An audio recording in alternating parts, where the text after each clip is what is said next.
Breaking news. BRS అధినేత కేసీఆర్ పై high court పిల్ దాఖలైంది. ఎమ్మెల్యేగా ఉన్న కేసీఆర్ అసెంబ్లీకి రావడం లేదంటూ ఫార్మర్స్ ఫెడరేషన్ కు చెందిన విజయ్ పాల్ రెడ్డి కోర్టులో పిల్ వేశారు. అసెంబ్లీకి కేసీఆర్ రాకుంటే స్పీకర్ చర్యలు తీసుకునేలా ఆదేశాలు ఇవ్వాలని పిటిషనర్ కోరారు.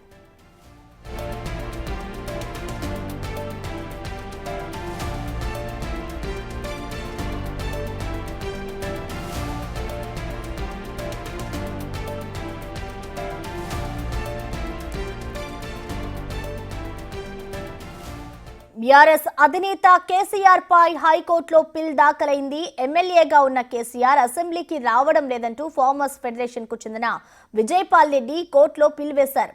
అసెంబ్లీకి కేసీఆర్ రాకుంటే స్పీకర్ చర్యలు తీసుకునేలా ఆదేశాలు ఇవ్వాలని పిటిషనర్ కోరారు.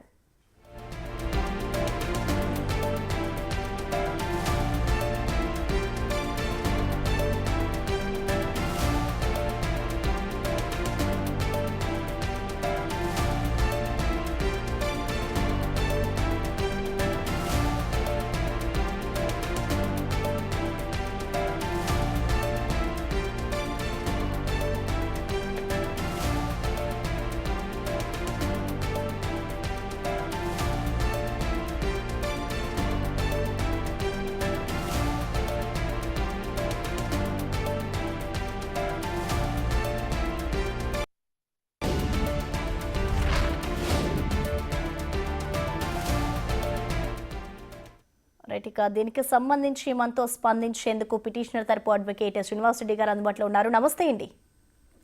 నమస్తే మేడం. సార్ చెప్పండి, ఇటు కేసీఆర్ విషయంలో మీరు ఇటు ప్రజా ప్రయోజన వ్యాజ్యం దాఖలు చేయడానికి అసలు కారణం ఏంటి? అసలు మీరు కోర్టును ఏం అడుగుదాం అనుకున్నారండి? మా ప్రేయర్ వెరీ సింపుల్. ఒక లీడర్ ఆఫ్ అపోజిషన్, అదొక కాన్స్టిట్యూషనల్ పొజిషను, వారికి క్యాబినెట్ ర్యాంక్ ఉంటది, జీతభత్యాలు ఉంటాయి.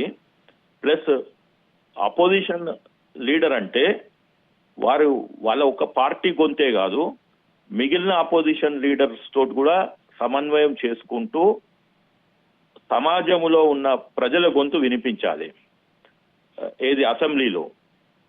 అది వారు ఆ బాధ్యత, ఆ డ్యూటీ నెరవేరుస్తలేరు అని మా పిటిషనర్ గారు విజయ్ పాల్ రెడ్డి గారు, general secretary of federation of farmers associations in తెలంగాణలో దగ్గర 60 లక్షల మంది ఫార్మర్స్ ఉన్నారు. వాళ్ళ గొంతు వినిపించాలి అసెంబ్లీలో.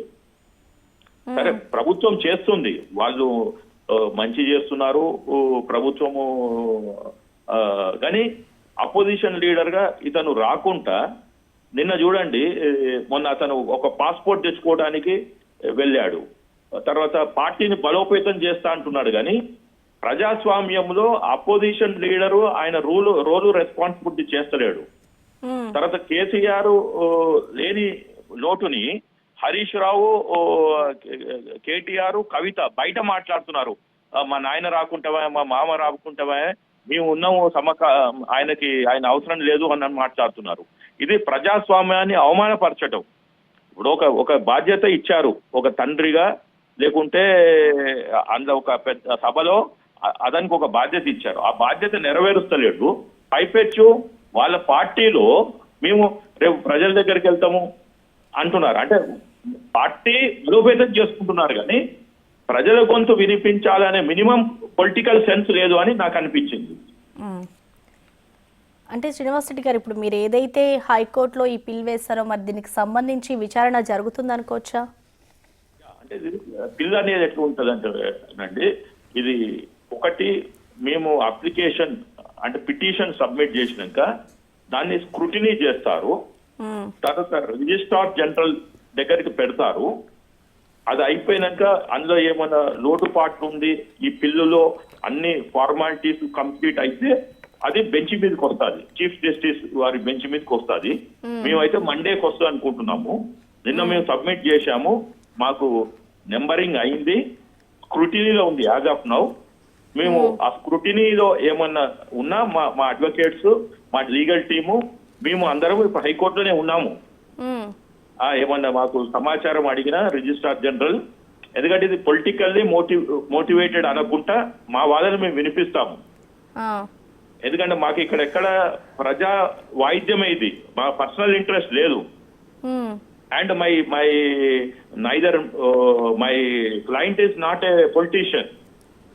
He is fighting for farmers, and farmers are apolitical.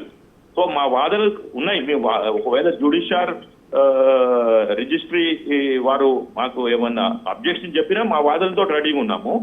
However ఒక 1-2 స్టేజెస్ ఉంటాయి అంతే. But I'm confident this bill will be admitted in the larger interest of justice for not only for farmers but Telangana, general public of Telangana also.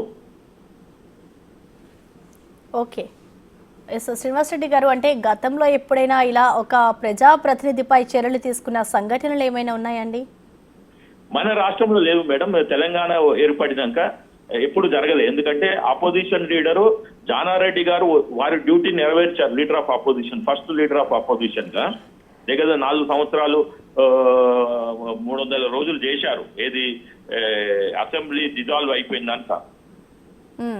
తర్వాత భట్టు విక్రమార్క వారు second leader of opposition చేశారు.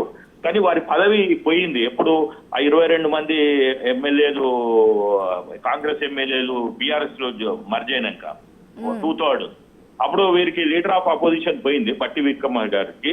Only ఆయన సిఎల్పీగా continue అయ్యాడు. ఇది first time Telangana హిస్టరీలో మనం కొట్లాడి తెచ్చుకున్న తెలంగాణ ఇట్లా ఎక్స్పెక్ట్ చేయలే. ఒక లీడర్ ఆఫ్ ఆపోజిషన్ ఆయన ఫామ్ హౌస్ కే పరిమితం అవుతాడు, లేకపోతే సంవత్సరానికి ఒకసారి హైదరాబాద్కి వచ్చి పాస్పోర్ట్ రెన్యువల్ చేసుకొని అమెరికాకు పోతాడు, ఏదో వాళ్ళ వచ్చి వాళ్ళ పార్టీ ఆఫీస్కి వచ్చి వాళ్ళ 400 మందికి మోటివేషనల్ స్పీకింగ్ ఇచ్చి నేను ఒకనున్నాను, మనం ఇంకా సంవత్సరం పాటు ఈ 25 సంవత్సరాల పార్టీ సెలబ్రేషన్ చేసుకోవాలని చెప్పి ఇంత బాధ్యతగా రైతు ఉంటాడని ఆ రోజు అంబేద్కర్ గారు వారు కూడా రాజ్యాంగం రాష్ట్రప్పుడు ఊహించలేదు అనుకుంటా. కాబట్టి ఇది మొదటిది, first time of it's kind. అందుకనే హైకోర్టు కూడా చాలా సీరియస్ గా తీసుకుంది.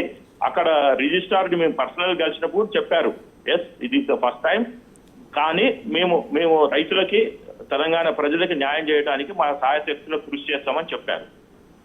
ఓకే అండి. అంటే సార్ ఇక్కడ ఇంకొకటి, అంటే కేసీఆర్ అసెంబ్లీకి రావడం లేదు, సభకు రావాలని కోర్టు ఆదేశించే అధికారం ఉందనుకోవచ్చా? అధికారం అంటే చట్టంలో కూడా కాదు, రాజ్యాంగంలో ఉంది. Under article 190 an MLA cannot take leave without any reason and prior approval of speaker more than 60 days. And article 191 ప్రకారం అతను డిస్క్వాలిఫై చేయొచ్చు. అండ్ అక్కడ ఎలక్షన్ కండక్ట్ చేయొచ్చు. అంటే ఇక్కడ వెరీ సింపుల్, 60 డేస్ క్యాల్కులేట్ చేసుకోవాలి స్పీకరు.